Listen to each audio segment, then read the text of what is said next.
धरना प्रदर्शन किया जा रहा है, ये इसका मेन उद्देश्य क्या रहा आपका? मेन उद्देश्य यही है, जैसा कि मैंने अभी आपको कहा,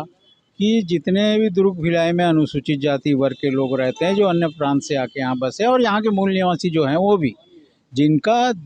22 से 25 साल हो गए, जिनका जाति प्रमाण पत्र नहीं बन रहा है, माननीय मुख्यमंत्री जी ने एक आदेश निकाला था जो सामान्य प्रशासन के थ्रू जिला प्रशासन को देना था, कि जाति प्रमाण पत्र सरलीकरण करने के लिए उनका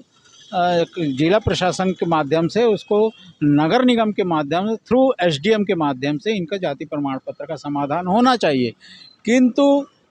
उनके आदेश देने के बावजूद भी जिला प्रशासन, स्थानीय प्रशासन के लोग उसका परिपालन नहीं हो पा रहा है, और उसी के कारण जो हमारे इतने लाखों लोग हैं छत्तीसगढ़ में अनुसूचित जाति के, ऐसे जो लोग हैं जिनका जाति प्रमाण पत्र नहीं बन रहा है, उनके बच्चे, उनके परिजन जाति से और आरक्षण से और नौकरी से, प्रमोशन से, स्टाइपेंड से, स्कॉलरशिप से वंचित हो रहे हैं। यानी छत्तीसगढ़ में वह अनुसूचित जाति के लोग, यहाँ ऐसे लाखों लोग रहने के बावजूद भी उनको आरक्षण का लाभ नहीं मिल रहा है, तो पूरे लोग पूरे आक्रोशित हुए हैं। और उस आक्रोश की भावना से आज यहाँ पे एक दिवसीय धरना प्रदर्शन था। वो माननीय कलेक्टर महोदय को ज्ञापन दिया, माननीय मुख्यमंत्री के को ज्ञापन सौंपा है, उसमें अपनी भावनाओं को व्यक्त किया है, और आने वाले समय में अगर ये बात पूरी नहीं होती तो राज्य स्तर पर ले जाएंगे, माननीय मुख्यमंत्री जी को ज्ञापन देंगे, और इसके बावजूद भी समस्या का हल नहीं हुआ तो हो सकता है आने वाले इलेक्शन में भी इसके दूसरे परिणाम भी हो सकते हैं। जैसा कि आपने बोला कि विभिन्न जाति हैं जिनका प्रमाण पत्र नहीं बन रहा है, सर ये मुश्किलें कहाँ से आई, और अब आखिरी चरण में आप ये मुश्किलें देख रहे हैं, क्या बोलते हैं, सत्ता को 4 साल हो चुका है, आपने पहले आवाज़ क्यों नहीं उठाई? मैडम, मैं आपको बता देना चाहता हूँ, ये 4 साल की बात नहीं है, ये तो 20 वर्षों से हमारा समाज लड़ रहा है, संघर्ष कर रहा है। और इसके पहले डॉक्टर रमन सिंह जी की भी गवर्नमेंट थी, तब भी हम इसकी संघर्ष की लड़ाई लड़ रहे थे। तो बात ये नहीं है कि 4 वर्षों से नहीं है, ये 2000 मतलब उसको हो गए हमारा तो ये कहना है कि 24 वर्ष हो चुके हैं। लेकिन वो समस्या पहले ये थी कि सन 50 की बात थी, लेकिन अब तो माननीय मुख्यमंत्री जी ने जब संज्ञान में लेकर के इसको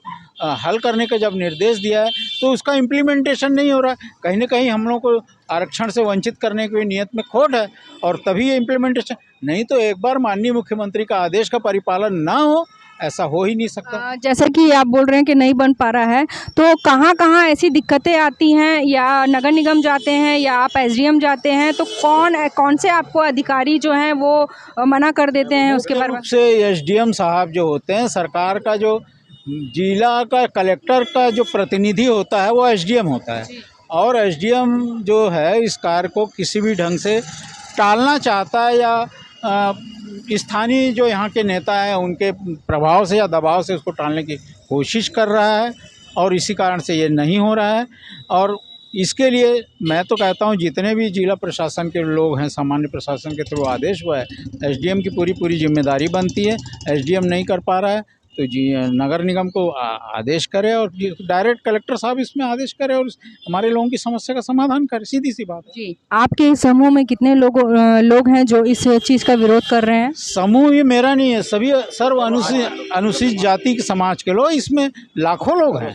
आज तो गिनती के हम लोग 400-500 हज़ार लोग इकट्ठा हुए, और इसके पहले राजनाथ गांव में किए थे, प्रतिमा वासनिक हमारे साथ में, हम लोग करीबन 5000 लोग वहाँ इकट्ठा हुए थे, वहाँ भी यही हाल था। लेकिन वहाँ पे जब इतना बड़ा आक्रोश देखा तो वहाँ के कम से कम जैसे डोंगरगढ़ और आसपास के कुछ ब्लॉकों में जाति प्रमाण पत्र की समस्या का समाधान हुआ। जी, इस धरना प्रदर्शन से आपको ऐसा लगता है कि आपके इस जो आप पहल की है उसमें कुछ ना कुछ आपको सहायता मिलेगी गवर्नमेंट से?